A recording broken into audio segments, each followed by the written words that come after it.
ये राम जन्मभूमि प्रकट महोत्सव और ये बहुत पुरानी समिति है। जब रामलला विराजमान हुए थे सन 1950 में, तब से आज ही के दिन एक शोभा यात्रा निकलती है और उसी शोभा यात्रा में शामिल होने के लिए आज देवीपाटन मंडल के गोंडा, बहराइच, श्रावस्ती, बलरामपुर, बस्ती, फैजाबाद के कार्यकर्ता यहाँ पर मौजूद हैं।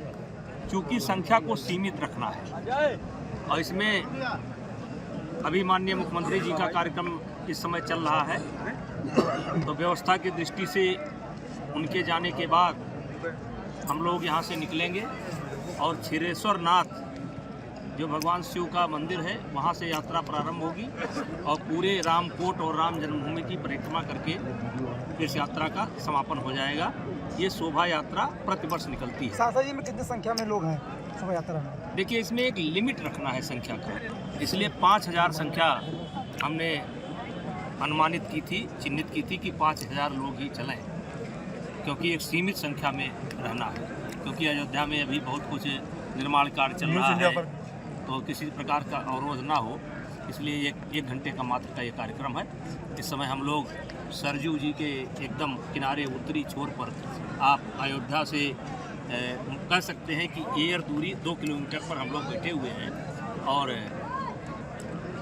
1 बजे के बाद संभावना है हम लोग यहाँ से निकलेंगे और साधु संतों के नेतृत्व में एक ये उत्सव मनाया जाता है, उसमें हम लोग शामिल हैं। सांसद, जिस तरीके से कांग्रेस ने राम मंदिर प्राण प्रतिष्ठा कार्यक्रम का निमंत्रण छोड़ा, उसके बाद लगातार कांग्रेस के नेता एक के बाद एक इस्तीफा दे रहे हैं। आज मिलिंद देवरा जो 55 साल का रिश्ता खत्म करते उन्होंने कांग्रेस छोड़ दिया।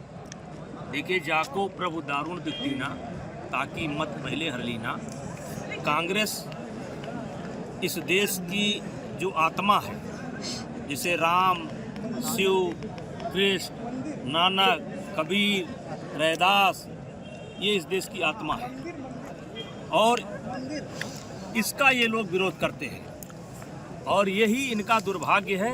इसीलिए ये बढ़ने के बजाय लगातार रसातल में जा रहे हैं। सांसद जी, जिस तरह से साधु संतों का सम्मान कर रहा है देश पूरा, वही पश्चिम बंगाल में जिस तरह से साधु संतों के ऊपर आक्रमण हुआ, किस नजरिए से देखते हैं? अब देखिए, यहीं पर रखिए। आज सांसद जी, जिस तरीके से राहुल गांधी मणिपुर से अपनी न्याय यात्रा शुरू कर रहे हैं, किस तरीके से आप उनकी यात्रा को देख रहे हैं? उन्होंने बहुत बड़ी पदयात्रा भी की थी। हम समझते हैं कि लगभग देश में सबसे बड़ी पदयात्रा उनकी थी और पदयात्रा करने के बाद वो चुप रहते तो शायद उस पदयात्रा का कोई महत्व होगा। इनकी न्याय यात्रा का महत्व भी समाप्त हो गया है, क्योंकि इन्होंने भगवान राम के जन्मभूमि को विवाद में खड़ा किया है। ये जो 500 वर्ष का एक लंबे संघर्ष के बाद भगवान रामलला विराजमान हो रहे हैं और इस पर इन्होंने कह लीजिए कि एक सवाल पैदा किया है, तो ये चाहे जितनी न्याय यात्रा करें और चाहे जहां से करें, इनको कुछ मिलने वाला नहीं है। 2024 में कोई वैकेंसी खाली नहीं है। मोदी जी के नेतृत्व में पूरी भारतीय जनता पार्टी की टीम सरकार बनाने जा रही है।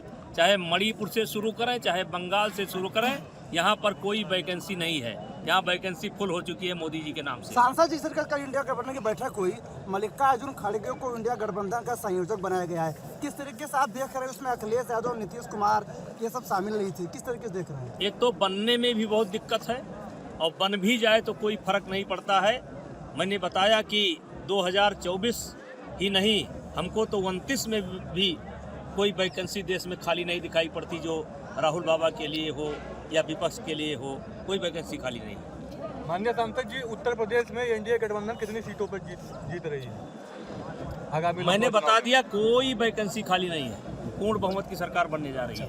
न्योता को उन्होंने स्वीकार कर लिया है, उन्होंने कहा कि हम प्रतिशत के बाद में आएंगे। ये अपनी अपनी राय है, उसको विवाद में ले जाने की आवश्यकता नहीं है। बस देखिए, आज कलयुग है, कलयुग में 5000 वर्ष अभी बीता है ब्रह्मा जी से इस सृष्टि की उत्पत्ति मानी जाती है। 17 लाख कुछ हजार वर्ष का सतयुग था, 14 लाख कुछ हजार वर्ष का त्रेता था, 12 लाख कुछ हजार वर्ष का द्वापर था। और आज देखिए कि मोदी जी के नेतृत्व में पूरे देश के अंदर कलयुग के बजाय त्रेता युग का माहौल दिखाई पड़ रहा है। चारों तरफ जय श्री राम की धूम मची हुई है। सांसद जी, आप ही के पार्टी के सांसदों ने कहा कि अब अयोध्या के बाद मथुरा का नंबर है। भव्य मंदिर जय बने। श्री राम।